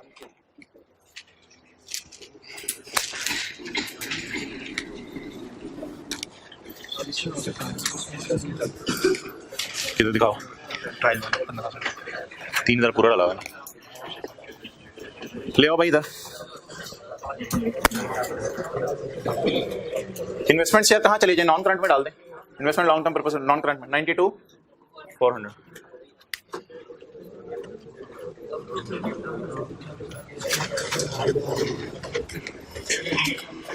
Share capital, share premium, retained earning, इन तीनों का बैलेंस उठा लें ओपनिंग। शेयर कैपिटल कितना है, ये इक्विटी है, तो फिर statement of changes in equity में जाएगी। ये क्या टी है, इक्विटी है, तो कहां जाएगी, statement of changes in equity.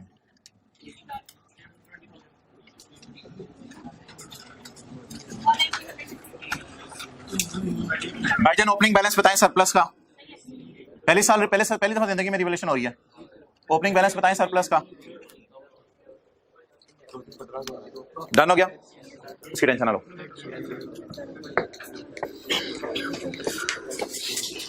बोलें ये इक्विटी है, तो statement of changes in equity में जाएगी। लोन लाइबिलिटीज में डाल दें 50, नॉन करंट में डाल दें। लोन कितना,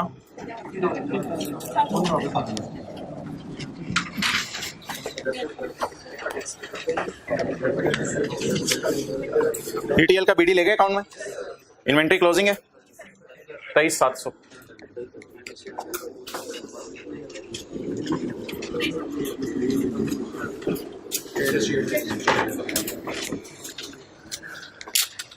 चलें इकट्ठा उठा लेते हैं, आप कैमरे वाले भाई भी थके, हम भी थके, चल डेटर, क्रेडिटर और बैंक इनको उठा लें इकट्ठा। डेटर बता दें 76, ट्रेड पेएबल्स 14,000,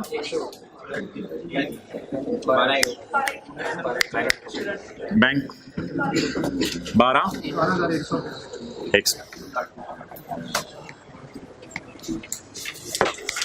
ठीक है, वर्किंग वन से शुरू करें टोटल करना और फेस पे डालते रहे।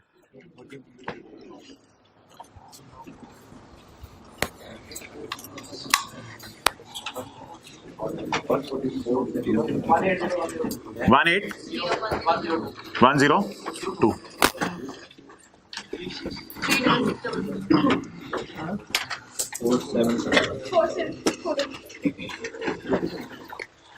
हाँ, इसका टोटल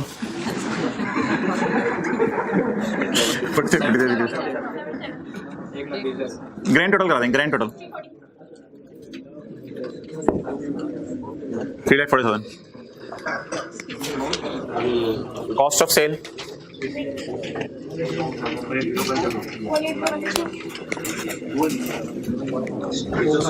टोटल गलत है क्या? पीपी पोस्ट नहीं किया? हाँ बिल्कुल, मैं वर्किंग 1 लेके जाऊंगा, फिर 2, फिर 3. Working 1 180,102.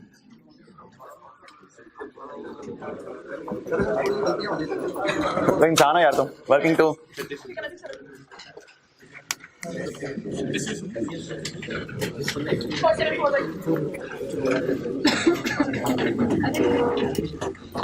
no WWF, worker welfare fund, no worker profit participation fund, no donation, no impairment loss, no loss on sale of fixed asset, no exchange loss.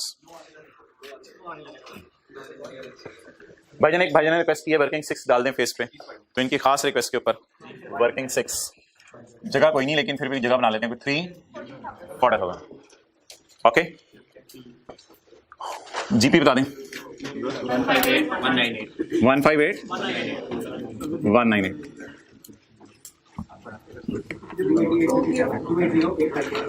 280 118,857.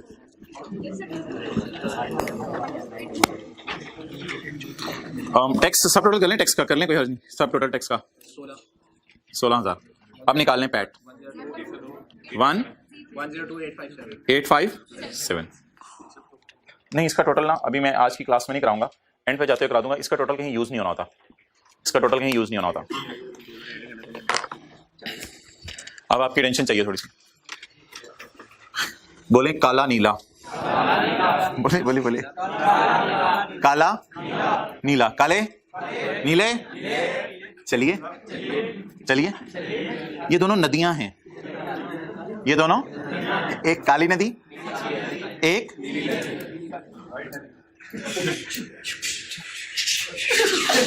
इनको दरिया में लेके जा रहे हैं. नदियों को कहां लेके जा रहे हैं? दरिया में.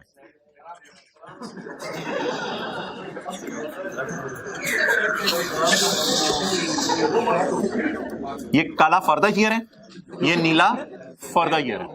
काला for the year, Neela for the year. अच्छा, नीले को नीला ही रखते हैं, उधर जाके काला नहीं कर देते. 1,0,108. ये काला हो गया, ये रिटेन अर्निंग में डालें क्योंकि ये रियलाइज प्रॉफिट है. इसमें से डिविडेंड दे सकते हैं, इसमें से नहीं दे सकते डिविडेंड. और इसका सरप्लस में डालें. अब यार एफिशिएंट बच्चे क्या कर रहे होते हैं? बच्चे कोशिश कर रहे होते हैं 15,000 को डायरेक्ट इधर फेंकें. ये नहीं गलती करनी, 15,000 को इधर फेंकना है. पहले इसको नदी बनानी है, फिर इसको दरिया में लेके जाना है. अब काले नीले चलिए 15,000. अच्छा, अब इसका नाम कुछ किताबों में इस तरह लिखा हुआ है पैट और सरप्लस, लेकिन स्टैंडर्ड में वैसे इसका नाम लिखा हुआ है total comprehensive income. Total comprehensive income. Consolidation में लफ्ज पड़ा था टीसीआई, यानी पैट भी और ओसीआई भी. पैट और ओसीआई का नाम क्या होता है? Total comprehensive income. इसमें प्रॉफिट आफ्टर टैक्स भी आ जाता है, ये भी आ जाता है. काला नीला आ गया. कोई डिविडेंड वगैरह है? अगर रिवॉल्यूशन साल के एंड पे होती, शुरू में होती, तो सरप्लस को रिटेन्ड अर्निंग में यहीं लेके जाना था. वो वाली एंट्री डायरेक्ट यहां होती है, वो वाली एंट्री इधर नहीं होती, वो एंट्री डायरेक्ट यहां होती है. वो थोड़ा सा नीला हम काले में ले जाते हैं. Surplus debit retained earning credit. फिलहाल काले नीले को अपनी हालत में रहने दें. वो एंट्री करने का तरीका है, उससे कोई फर्क नहीं पड़ता. क्लोजिंग करवा दें टोटल्स. तो भाई कभी भी ना इस 15,000 को ना यहां से इधर नहीं लाना आपने. इस 15,000 को पहले नदी बनाने, फिर कहां लेके जाने? दरिया में. ये काले का भी बाप है, ये काले की मां है, ये काला खुद है. 1,2,2 1,5 नीला अब हमें कहां लेके जाओगे? अब इनको लेके जाएंगे समंदर में। समंदर बड़ा होता है ना दरिया से, थोड़ा सा पता है ना, नदी होती है, समंदर होता है। एक मेंढक था ना नदी के अंदर, घूम घूम के किसी ने कहा बहुत बड़ा होता है दरिया, फिर उसने चक्कर लगाया नदी के गिर्द, इतना बड़ा, उन्होंने कहा नहीं और बड़ा, चल छोड़े। अच्छा तो अब बता दें इन चारों को कहां ले जाएं? काले के बाप को, काले की मदर को, काले को और नीले को कहां ले जाएं? इसमें आपने एंड में डालना है। ये जगह खाली छोड़ी हुई थी ना, आजो भी आजो, लोर लोर लोर, कसूर कसूर कसूर, आजो भी आजो, और कोई काला कोला, और कोई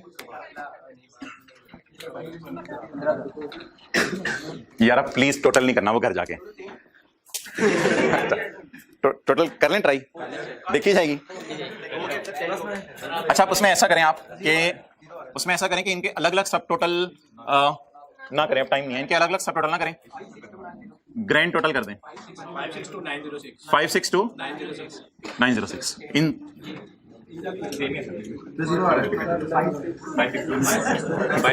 क्या बाई जीरो आ रहा है, केड़ा जीरो कितने आ रहा है यार, हाथ दोगी, वो कहीं नहीं लिखना था जीरो। 562,906, हाँ ये बराबर आ जाती है, बैलेंस शीट ना बराबर आ जाती है। अच्छा यार ये ना मैं असल में ये जो फिगर है ना ये कहीं लेके नहीं जानी होती, लेकिन इसको लिख रहा हूं मैं फिर भी, क्योंकि ये एक पार्ट है, इसके भी मार्क्स दे देगा एग्जामिनर। इन दोनों का टोटल कहीं लेके नहीं जाना, लेकिन इसका नाम पहले ये लिख लेने दे पहले मुझे। टोटल कॉम्प्रिहेंसिव 7857, लाल किधर है भाई? लाल उधर पड़ा होगा। ये लाल जो है ना, लाल को कहीं नहीं लेके जाना। 117857 भाईजान, इसके नीचे एट्रीब्यूटेबल टू ना डाल दीजिएगा, ज्यादा कंसोलिडेशन चढ़ी हुई है ना, एट्रीब्यूटेबल टू। ये पीटीसीएल की बैलेंस शीट बनी है, अब हम सब्सिडरी की मंगवाएंगे और फिर कंसोलिडेशन शुरू करेंगे। ये किसकी बैलेंस शीट है? पीटीसी। ये सेपरेट फाइनेंशियल स्टेटमेंट है, ये कंसोलिडेटेड नहीं है। अब अगर मेरे डियर इस डेटर में कोई आपस के डेटर पड़े हुए, यानी पीटीसीएल की सेपरेट बैलेंस शीट में कोई सब्सिडरी के डेटर पड़े हुए, उनको फिर कैंसिल आउट करेंगे। क्या भाईजान पूछ रहे हैं? ये है फाइनल अकाउंट, ये है IS 12, ये है IFRS 9, ये है IS 41, ये है IS 8, ये है IS 2, ये है IS 16। तो कहते हैं फाइनल अकाउंट के साथ सारे टॉपिक आ सकते हैं जी। और भाईजान 41 स्टैंडर्ड है, पूरे करने दें।